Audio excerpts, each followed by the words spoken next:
Well, good morning. Hope everybody's doing well.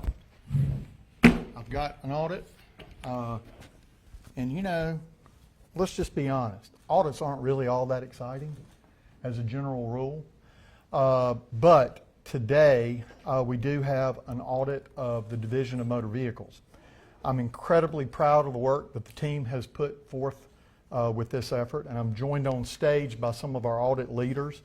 Audit Director Vernon Utley, who's at my direct right, Audit Director Jared Cronk, Audit Director Katie Gleason, Audit Manager Peter Gross, Audit Manager Kaylee Sproul, and Senior Auditor Ann Corbley is present, as well as Auditor Keith Mansa, who's in the room today. In total, we had about 20 auditors and specialists working on this DMV audit.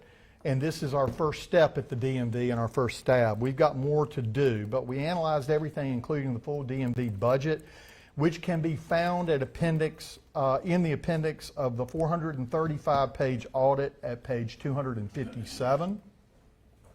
As many of you know, in my previous service, I served as chair of the board of UNC Chapel Hill, and where at the university level, we always talked and often talked about the ability to leverage our public institutions of higher learning here in North Carolina to help improve the quality of life of all of our citizens. So consistent with that notion, as part of this audit, we asked and the team asked and they agreed, and we were able to engage the Institute for Transportation Research and Education, Dr. Daniel Finley, who's also present here today from NC State University, the Bryan School of Business and Economics at UNC Greensboro. Dr. Joy Bedori is present here today.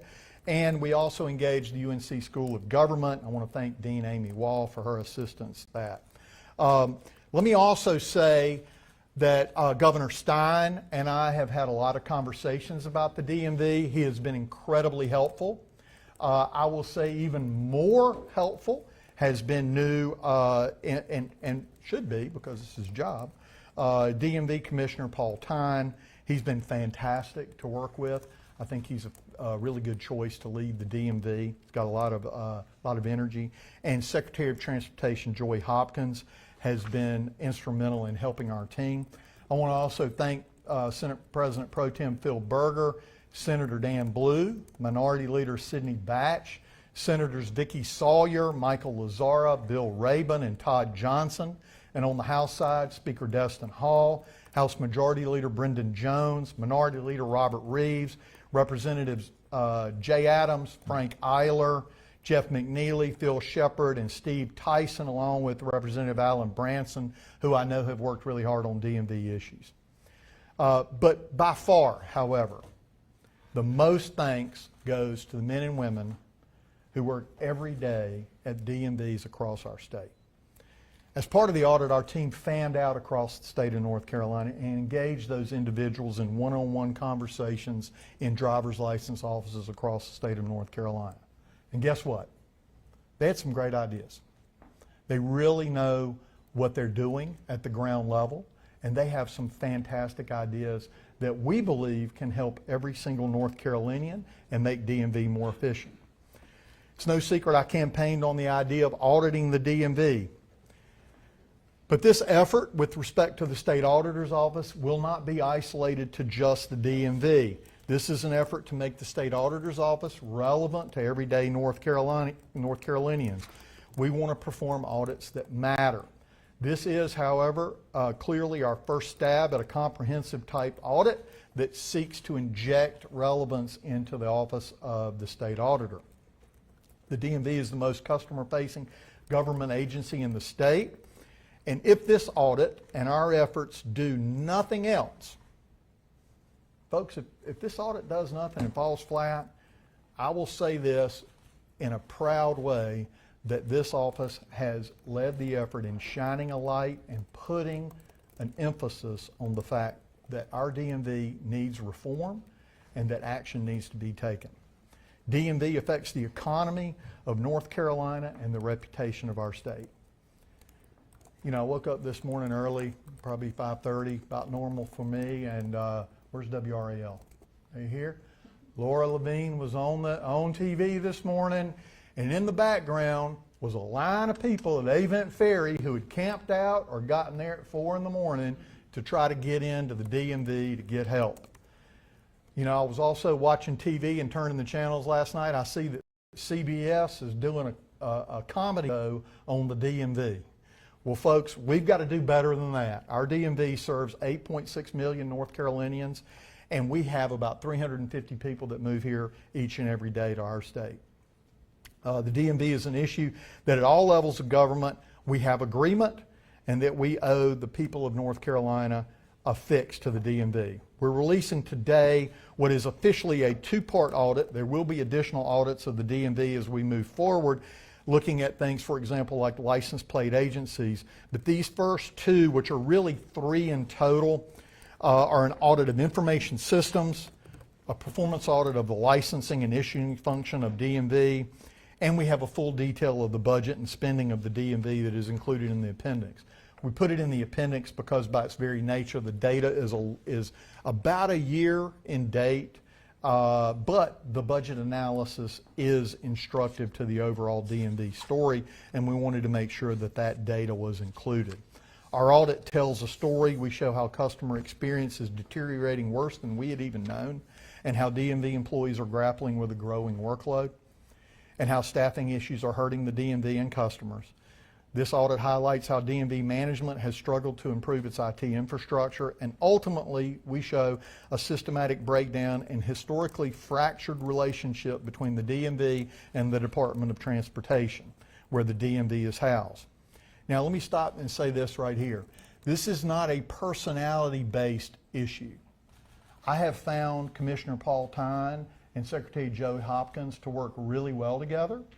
They've also worked with our team exceptionally well, and I do think that they are committed to doing what's right on behalf of the people of North Carolina. But in making recommendations from the State Auditor's Office, we can't isolate our recommendations to particular personalities. It has to be recommendations that are based on ultimate long-term structure.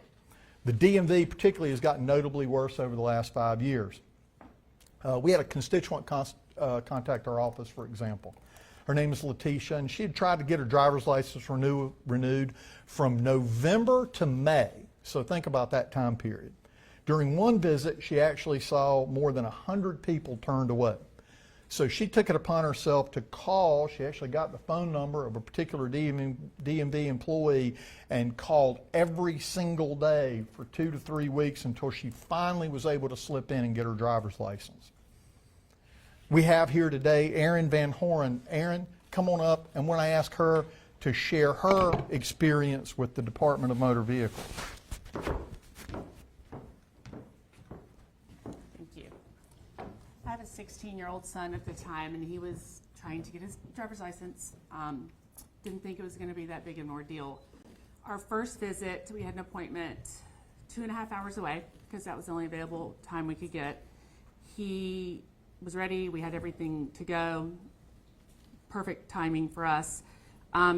We got there. No worker was there available to perform the test, the road test. So they said, you're going to have to go back to the system. So that's 1 day out of school and 1 day out of work for me. Our second visit was 3 hours away towards the mountains because that was the only appointment I could get. When we got there, their system was down. So they couldn't take us in. So that's 2 days out of school, 2 days out of work for me. The third visit, we were informed to go to Lillington because they have a no appointment required. We got there early at 6:30 in the morning. There were dozens of people camped out. Like you said, people, one man had spent the night there, sleeping bags. It was crazy. And 7:45, they come up with a sign that says no workers. Oh, it was awful. And then our fourth visit, I was able to get an appointment in Mount Airy. And I live in Holly Springs, so this is all a lot of traveling. We got the appointment, waited over 2.5 hours with an appointment, and was able to finally get his license. But since then, they have restrictions on licenses where you can't drive after 9 for a certain amount of time. We have attempted 3 times to go to the DMV to get that released, and we just can't get in. And my son has missed a total of 4 days of school and 4 days of work without even getting his license out of provisional. He's going to be 18 this year, so we're just honestly winging it. But it's just been a very big ordeal for us, and we cannot seem to get an appointment anywhere for any more appointments for his renewal that's coming up in 2 years. So that's been the biggest problem for us, is just availability and the, from what we were told, lack of workers. Thank you, Erin. It's ErinVanHoren is how she spells her name, and she is a North Carolinian. And that goes to the point of why I decided when I ran for office that we would focus on the DMV. Our subject matter experts analyze data to determine how long customers typically remain at each driver's license location. If you look through the audit, there's a detailed map illustrating those issues. I'm not going to go through all the facts because we'll be here all day, and I could talk about this stuff all day. I really could, because again, I never thought I'd want to be the state auditor or really get jazzed about doing this stuff, but to me this stuff is fascinating and it's important. One thing to note as an overall issue that our audit found, and that is a lack of detailed and measurably relevant metrics at the DMV. That really should be a headline across the state of North Carolina. As I've been in office now 7 months. We started this audit 6 months ago, so this is a 6-month work product. We started the 1st of February with this. We're seeing a lack of metrics and measurabilities across the state of North Carolina. You know, we need measurable data so that managers can know what they're doing right and what they're doing wrong, and so they can look at it and see exactly what needs to be done to move, to use a sports analogy, the ball down the field. And you know, private business uses metrics, and in this day of data analytics and the use of high-speed computers, the state of North Carolina's got to get on board with data analytics and metrics across the state. So, but we're able to glean some informative issues. We found that statewide average customer service visits actually exceeded 1 hour and 15 minutes, which is up 15.4% from 2019. Now, I want to note here that this is DMV data based on when individuals actually check in the license office, right? This doesn't include how long you have to wait outside if you're there for a show-up. We also found that 13.8% of customer visits exceeded 2.5 hours in the year 2025, which is a 79% increase statewide. We found that 47.5% of driver's license office transactions in fiscal year 2025 were customers not visiting their closest office, and that 14% of rural customers traveled outside of their service area for more than an hour. Over the past 5 years, customer experience has been measurably declining, a trend closely linked to both increased population and persistent structural and governance challenges. The employee experience has diminished as well. Employees, in our talk with them, cited low salary, burnout, security concerns, lack of support, and inadequate training. If you look at salaries, the average salary remains below $50,000 for examiners in both rural and urban areas. You can see the appendix at page 300 for a detailed chart of the DMV pay. I have that chart with me here. If you go to the appendix at page 300, it shows a detailed analysis of that pay. Quite frankly, the state should evaluate market-based salaries and an approach to paying these positions, because frankly, many positions across the state are in different metropolitan and local areas. I mean, let's be just honest about it. It costs more to live in Charlotte than it does in rural eastern North Carolina, and we need to look at it from a pay standpoint of what we pay folks to get the job done. Examiners have also described customers lunging at them, and in one instance, a customer actually kicked a glass pane in And in another incident, a customer followed a license examiner out behind the DMV license office. These folks, these hardworking men and women who are serving the people of North Carolina, are facing increasingly stressful and occasionally hostile work environments. And it really, really, really needs to get better. And so we will, and I know, let me just say this, I know Governor Stein, Commissioner Tyne, and Secretary Hopkins are fully on board with this, and they understand that. But DMV is operating on an unsustainable staffing model. Current DMV workforce levels are insufficient to meet the needs of North Carolinians. There are several issues at play, clearly, and it's been reported, some news outlets here have gotten it right, that over the past 20 years, our population has increased by 2.5 million people. However, during that same period, license examiner positions have only increased by 52 positions. That's only half the problem. Right now, there are approximately 160 total vacant examiner positions. Those are empty slots.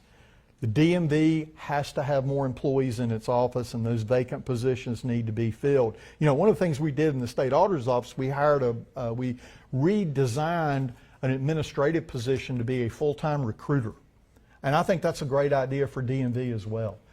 We want to make sure we have the best and brightest working in the state auditor's office, and we want somebody full-time recruiting folks to come work for the state. Specifically, however, we identified 12 service areas where recruitment and retention efforts should be focused for maximum impact. You can find that on page 21 of the audit. Let me give you a really stark example. In Harnett County, there's one license examiner to serve 56,000 residents. Let me repeat that. One license examiner to serve 56,000 residents. Again, page 21, table 4 sort of breaks that down. It's not sustainable. And DMV's reliance on temporary positions creates challenges for Commissioner Tyne. He needs flexibility to be able to move those positions around and make those positions permanent. These temporary positions are harder to fill. They come with fewer benefits and create extra training costs. You know, to that end, the legislature has appropriated 40 additional license examiners and the expansion of license offices, and that bill is on the governor's desk now. I say that's a good start, but Commissioner Tyne needs additional positions and he needs additional flexibility. You know, creativity and innovation is the only way we'll get to the finish line and make DMV better and more efficient. And I know the governor shares this thought. We've discussed it. The DMV has struggled with technology as well. Our information systems audit shows IT modernization efforts at the DMV have not produced meaningful customer service improvements. Since 2014, the DMV and the Department of Information Technology Transportation Division initiated 46 separate projects that resulted in a cost of approximately $42 million. But even with all the projects, outside experts determine the current DMV mainframe systems are outdated and overdue for replacement. And by the way, that's symptomatic across state government. We got to do better there. But these legacy systems support all the operations, and they're working for the time being. And I've talked with Commissioner Tyne, and I agree with him that operationally we've got to get these licenses issued quicker before we dive fully deep into the technology fix, but that technology fix needs to remain on the front burner. Operationally, the technology at DMV is frozen in time, and it hinders efforts across the board for stakeholders. But the biggest issue that our team identified, and this came not only from stakeholders across state government, but from people that work in the DMV on the front lines, is the relationship between DMV and DOT.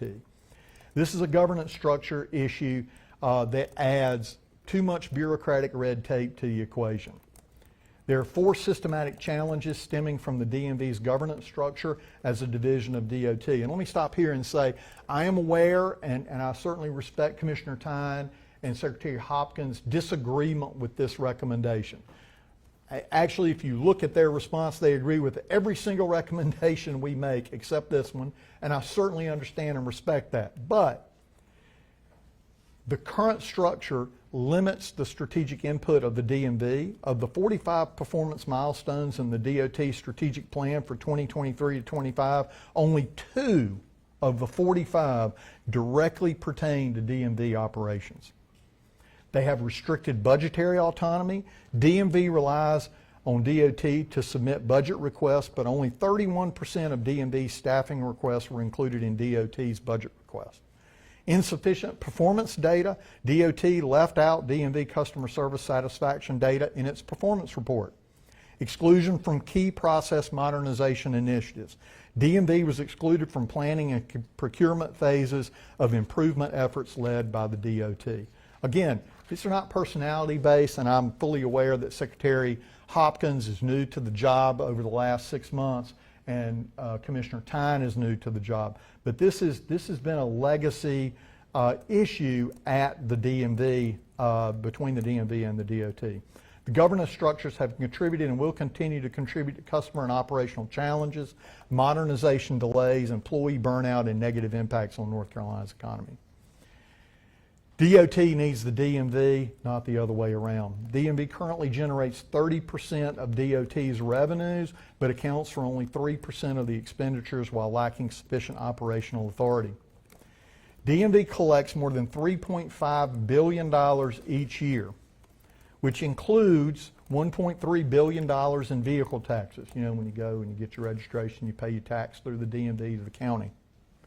But it also remits $2.2+ billion every year to the DOT, while DMV's total expenditures are roughly $200 million per year. You can see page 267 for a detailed analysis of that in the appendix. I would note that the $28 million per year has now been shifted to the State Highway Patrol through license and theft. But the fact remains the relationship isn't working. There have been several different DMV and DOT leadership iterations over the years. Again, I believe that Commissioner Tyne and Secretary Hopkins are really working well together, but we need to organize our DMV and our DOT for whoever takes those positions. Our recommendations consider all the issues laid out in our audits, and we included specific instructions that establish timelines for the impacted parties to adopt. First, we'd ask that policymakers consider establishing the DMV as an autonomous agency or authority with direct control over its budget, strategic planning, and operations. Those specific next steps include requiring the DMV and DOT to deliver an initial transition plan within 6 months. While DMV and DOT leadership oppose this, our recommendations include the development of a detailed transition plan to proactively address the risks. Second, DMV leadership should adopt a comprehensive strategic plan, and I know Commissioner Tyne is hard at work on this. This needs to be independent of DOT and should include measurable goals, performance metrics, and a draft should be delivered to the General Assembly and the Governor within 9 months. Third, DMV should conduct an in-depth staffing analysis and multi-year staffing plan to address examiner shortages, identify staffing needs by location, convert temporary examiner roles to permanent, and adjust pay structures when needed. This should be submitted to the General Assembly and Governor's Office within 6 months. Fourth, the DMV should build and maintain a performance dashboard. Now let me stop here and say I know that there's people calling me Dashboard Dave, and I'm fine with that, because I do believe that a dashboard provides accountability. And so we are calling on a dashboard to be created to track customer visit duration, appointment availability and scheduling trends, customer satisfaction, staffing availability and examiner productivity, and online service usage and adoption rules. Look, people don't respect what you don't inspect. The general public and the stakeholders across North Carolina need to know what's happening on a day-to-day basis. With computer technology and the information age that we live in today, this is not too much for us to ask of our state agencies. Lastly, DMV should develop and implement a customer service experience improvement plan. And some things, look, the DMV is already doing, and I've talked to Commissioner Tyne about it. I know I keep repeating myself when I say that, but I do want you to know how hard I do believe Commissioner Tyne and Secretary Hopkins are working on this. You know, the staffing model needs to leverage facilitators, and they're doing that. That is where you have a greeter that helps the folks that are waiting in line to make sure they don't wait 8 hours. They may wait 30 minutes or 2 hours. If they don't have the right documentation, they need to be told early on so they don't sit there all day. They're implementing periodic weekend and longer hours, and that's important. But there are several other customer experience improvements that should be included. Service differentiation is really important. That is, you know, if you have, for example, a rural DMV office that has a limited number of examiners, we recommend that the DMV look at doing a Monday, Tuesday, Wednesday, for example, for renewals and real IDs, and then a Thursday for driver's tests for 16-year-olds, and then maybe a Friday for commercial driver's license tests. Differentiate these. One of the things we've got to do in North Carolina is get over the crest of the backlog of folks that need IDs. We need to have incentives to encourage online transactions. Right now it costs more to do things online than it does in person. Revised appointment management strategies, that's a no-brainer. On the ground, a lot of the examiners even tell us that they just soon not even have the appointment process. They would rather move people in and out as they show up in line, because we've got to get to the point in our DMV offices where people are waiting on the DMV license examiner, not the license examiner waiting on folks to show up, because there's plenty of people in line that need to be served. Enhanced communication by signage and using digital tools on the ground, and innovative service pilots like pop-up DMV events. You know, we've all been to the Halloween Spirit store. In North Carolina, we have a lot of anchor retail spaces that are open and some large shopping center areas that are open. There's no reason why we can't take new tranches of DMV license examiners and put them in regional pop-up locations to move people through to get their driver's license renewed or to get a real ID in an expedient manner. Additionally, we would have the benefit of helping that particular local economy in that particular shopping area because there would be an influx of people. People can wait inside with air conditioning or inside with heat. Got to evaluate new technology systems. The more we can do online, the better. The technology exists, for example. In the airport, there's a service called Clear. I use it. Now, to be sure, they're using our real ID information to provide that Clear, but that type of technology can also be reverse engineered to help our license examiners move folks through to get their license. And we need to consider premium service options. Explore a pilot, FastPass style way of obtaining a license quicker through a private third party, such as a license plate agency where citizens can pay a fee to obtain a license quicker. Look, we already do that. We have TSA PreCheck, we have toll roads, we charge a premium on all kinds of things, and I think now is the time to explore that. We include also some common sense actionable items like amending the statutory 30-day validity of driving eligibility certificates. That would be North Carolina General Statutes 20-11, subset N3. Currently, the general statute requires students under the age of 18 applying for a permit or license to possess a driving eligibility certificate that is dated within 30 days of the application for permit. This just quite frankly needs to be eliminated. If you can't get an appointment, there's no way for that 30-day time period is just too short. Also, individuals should not really have to go in person 3 times before turning 18 in person to get a driver's license. We got to reform that statutory process. We also have talked with Commissioner Tyne, and I will tell you that the DMV is working really hard to authorize third-party testers to administer the skills test. We found that, for example, in South Carolina, look, there is a complete regulatory and licensing scheme for folks that train drivers on how to drive, whether it's at the public schools or whether if you're at a private school, use a private driving school. There's no reason why those individuals who spend several hours, minimum of 6 hours, with those individuals in the car can't certify that they've actually passed the driver's test. We found, for example, that an examiner can process 4 to 5 renewals or real IDs in an hour. But that road test for the 16-year-old typically takes a minimum of 35 minutes. And for a commercial driver, it takes a minimum of 45 minutes.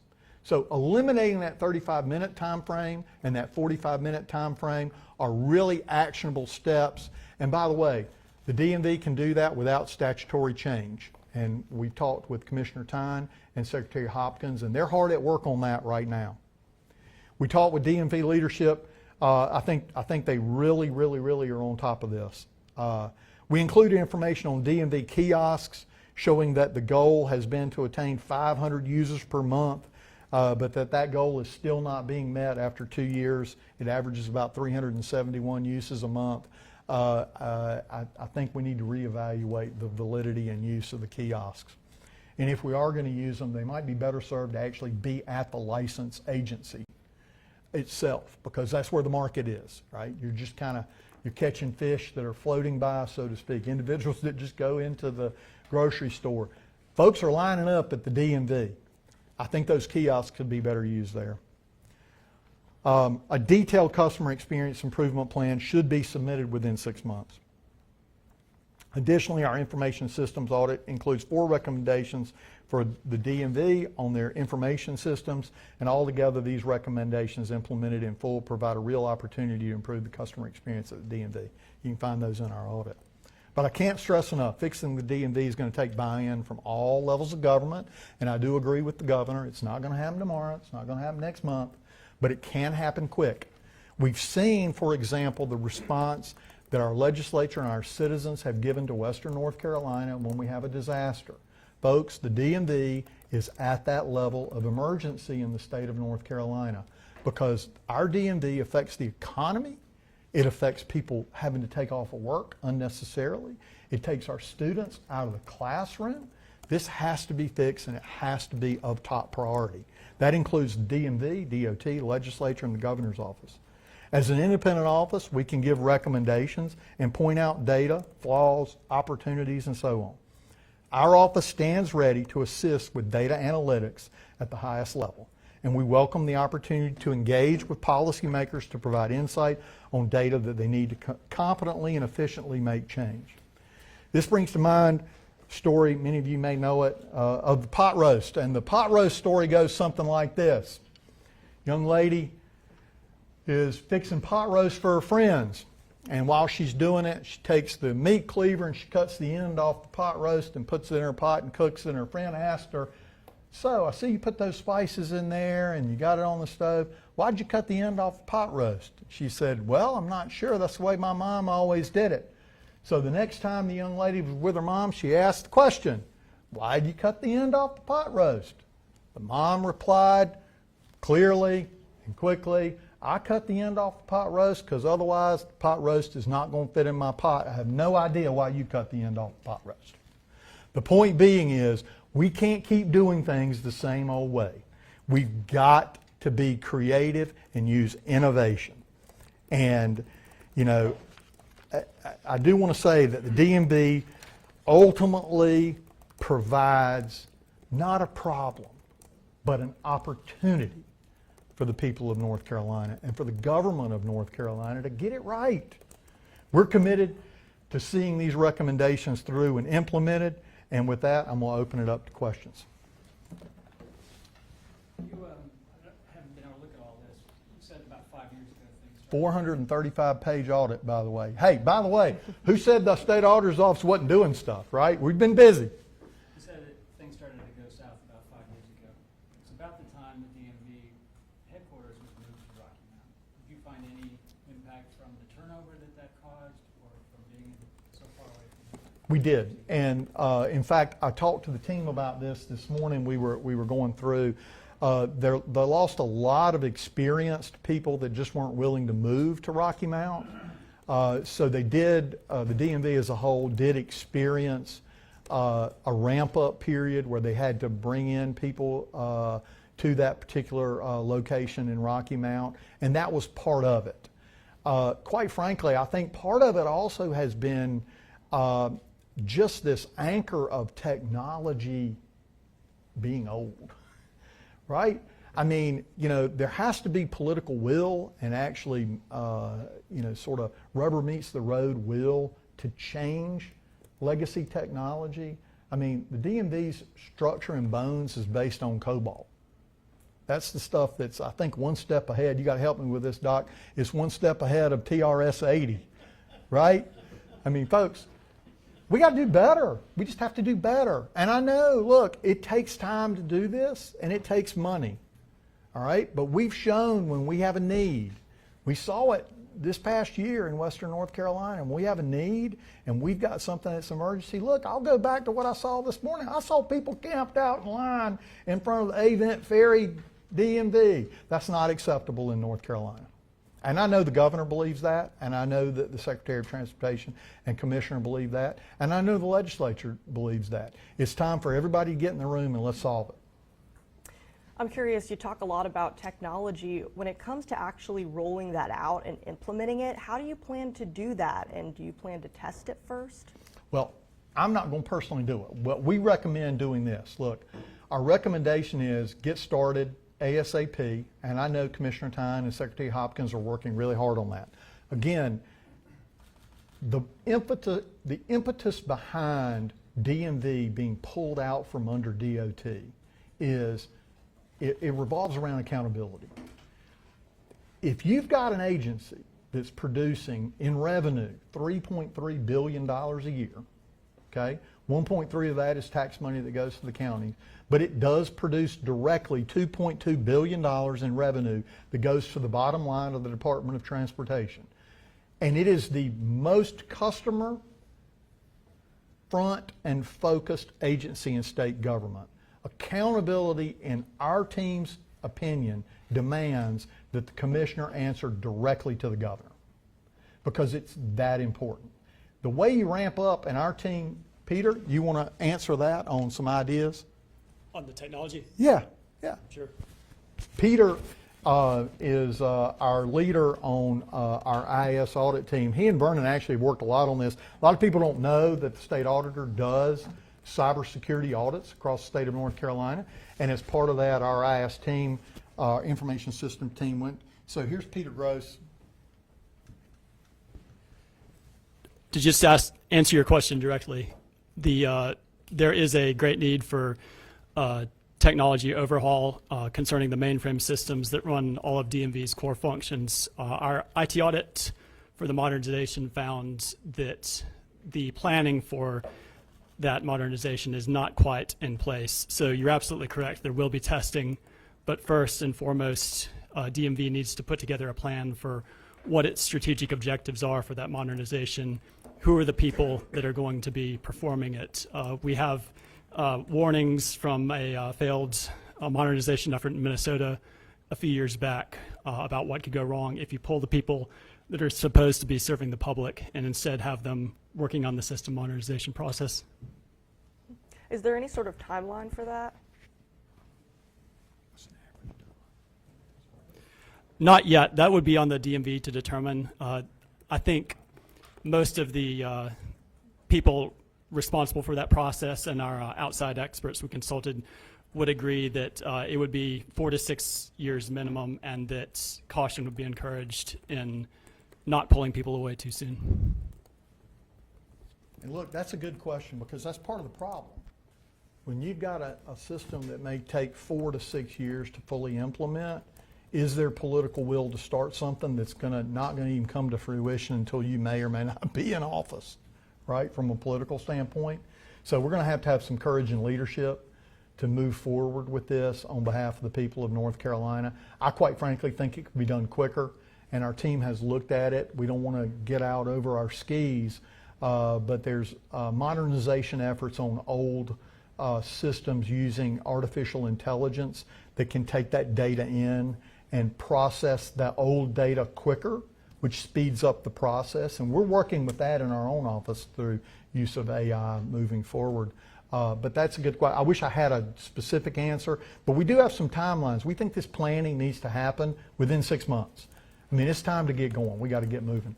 As far as the $2 billion that's going from DMV to DOT, presumably DOT is applying that to road construction road maintenance and other things. So, you know, there's a cross subsidy going on here, but how do you prevent, you know, a DMV problem, you know, from, you know, if you take DMV out of the DOT umbrella, you know, I presume you'd want the money or most of it to stay with DOT so we don't substitute a DMV, you know, a traffic jam problem for a waiting in line at DMV problem.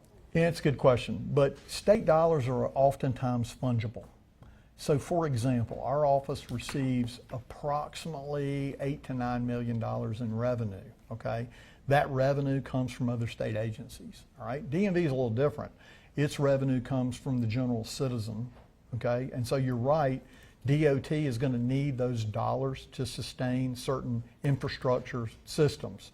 And we're not recommending that all the money be left with. I mean, they don't need $2.2 billion to run the DMV. However, they operate with a pretty austere budget given what they're asked to do on behalf of the citizens at $200 million a year. So, you know, they've got the capacity, for example, to have the resources to pay for what they need. They just need to work together with DMV, the legislature, and the governor's office to parse those dollars out correctly. And if the legislature needs to appropriate additional dollars to fill that gap with DOT or with DMV, I think that's something that should be considered. Look, I was clear early on when the budget process started in Raleigh over at the legislature. We had information in our audit that we weren't quite ready to release the full audit, but I wanted to confirm, yes, we need more DMV license examiners, and yes, we need to pay these folks more. That should be the job people want, right? Because if we've got high functioning, highly paid, appropriately paid DMV workers helping the people of North Carolina, you know, we're going to have happy citizens who are going to be productive, and the economy of North Carolina is still going to be #1 in the nation. Did I answer your question? If I didn't, I'm glad to keep going. I can go on with this forever. Budget question as well. I think Sure. there was a suggestion in the audit about maybe doing a different way in terms of funding DMV. Rather than going through the usual 2-year budget process, they would get a percentage of fees. Could you talk about that, or is this done in other states? Yeah, it is done in some other states, but the idea behind that, and it's a good question, is incentive-based performance. That's a private business concept. Let's incentivize the DMV to perform. Let's create measurable, realistic, meaningful metrics that DMV can meet, and let's fund the agency and the team members at the DMV that are providing those results accordingly. I don't think that's too much to ask, and I think that would maybe help us move. The idea is let's get moving, right? And I think that's the impetus behind that. Incentive-based. I have a two-part question on the staffing shortage. First of all, you mentioned market-based salaries. I mean, that seems like a pretty intuitive solution. So why do you think that hasn't happened before? And then the second part is, do you think they should target federal workers in particular who are out of work for jobs at the DMV?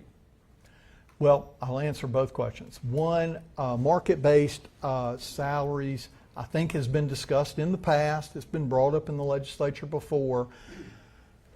We live in a modern world, right? And it costs more to live in Mecklenburg County, costs more to live in Wake County, costs more to live in Guilford County than it does in Columbus County, for example. That's just a fact.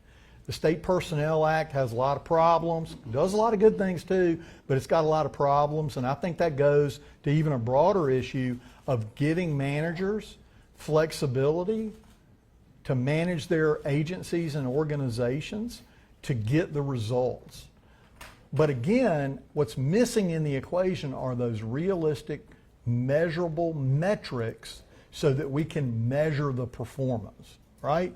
You don't want to just give an agency or a manager additional money or put them on an incentive plan without some kind of measurable that gives a data point on a return on investment that can be monitored by the General Assembly, by the governor's office, and for that matter, audited by the state auditor to see how they're performing, right? Second, I think we should have the best qualified folks who want to serve the people of North Carolina working in all levels of state government. I have a customer experience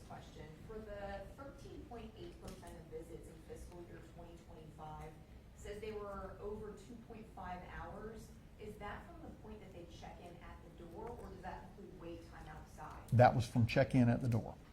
That's correct. Because that's where they were measuring, that's where DMV has been measuring their metrics, is from the time you check in at the door. So it doesn't measure how long you may have waited outside. I mean, you talked about some of these smaller pop-up offices and kiosks as another means of getting the work of the DMV to the customers in a way that's faster and more efficient. How are those maybe going to be filled if there's these pop-ups at retail spaces when there's already a shortage in staffing? Yeah, I mean, I think that goes hand in glove with first, we got to get people employed. We've got to recruit licensed examiners. We got to pay them, right? Okay. Once we get them in, we got to fill them in. We recommend in those 12 sort of hot spots that are listed in our audit on page 21 is a good place to start. And then as we recruit additional DMV staff members, let's pick some real hot spots and try to curb the tide with getting people renewed and getting people real IDs. I mean, the real question also from a public-facing standpoint is, I think the public wants to see that the state of North Carolina is doing something other than the same old way, other than the pot roast. So if we can use some innovative and creative ideas to let the public know that the state of North Carolina is working, I see no downside in trying it. Returning to the idea of kind of leaving DMV from DOT for our roast work, how do you believe that the issues with DMV have not been rising to the governor's attention over the last number of years, and how would kind of that split help with things like morale, help with things like the IT modernization that need to happen? Well, I mean, I think proof's in what we're seeing. I would assume that if the governor was paying attention to what was going on previously, that something would have been done to assist the DMV. And it may have been at the secretary level where it was stopped. You know, we didn't dive too deep into that. But the fact of the matter is, it didn't happen overnight. These lines didn't start when Governor Stein took office. They started over time. And I quite frankly, you know, think that it's just an issue of focus. You know, sometimes there's a lot of things going on in government and pay attention to a lot of stuff, and I found that to be the case in office. You kind of maybe start something and forget, and then you got to pick it back up, right? So human nature plays a part of that. But look, this is something that's been growing. Again, the technology problem has been there for a long time, and folks have known about it. Multiple governors have known about this, and we just haven't. Whether it's a legislative issue or whether it's a governor issue or just an overall focus issue, you know, that's up for public debate. But I would say today's the day that we've got to get on it. I hope that answered your question. It's been, you can ask me a follow-up. I'm glad to follow up on that. Taking a look here, excuse me, at your fact sheet, I'm taking a look at a number of these key findings. They all have their respective emphasis. Does any one of these items similarly stick out to you? And with this, where do you start? Well, so I think you start, number one, with let's make sure that we recruit licensed examiners, right? And we start with those 12 hotspots on page 21. Those are the places that need immediate assistance with people on the ground. Secondly, let's get rid of the driver's test at the driver's license offices. DMV does not need a statutory change to get that done. That'll save 35 minutes from 16-year-olds having to take the driver test. You know, the examiners get to spend about 15 minutes. That's what our study shows with each one of these drivers. The individual who's doing the driving instruction spends a minimum of 6 hours and sometimes more with that individual. You know, when you take a math test in class, the teacher grades your test, right? We trust our teachers to grade the math test. There's no reason why we shouldn't trust the driver's license teachers to certify that the students have passed the basic minimum driving test, right? And that's going to save 35 minutes per examiner. I mean, those are two places to start. And let me just repeat that Commissioner Tyne is on this, and his team is working right now on a plan to do just that. And so we're really encouraged by that. And he's ready and poised to take a leadership role on that front. I think you also have to start with the idea of beginning a pilot project for privatizing the fast pass lane for people to get a driver's license, where they pay a premium to be guaranteed a time slot to get their license.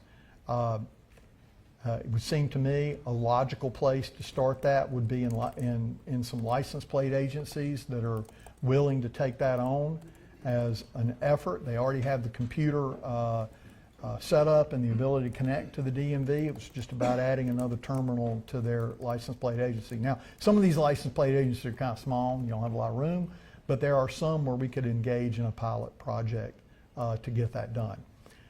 Third, we got to look at this line program and this reservation program. We got to make sure that people are not making multiple reservations and clogging the system, right? And we got to start there, because that can actually run independent of the overall DMV computer system. That can be a standalone system. It needs to be reevaluated to be able to do groupings of folks and move people through the line more efficiently and quicker if we're going to use lines. Or we need to take the recommendation from some of the license examiners that we interviewed across the state and just do away with the reservation system and let's just start moving people through.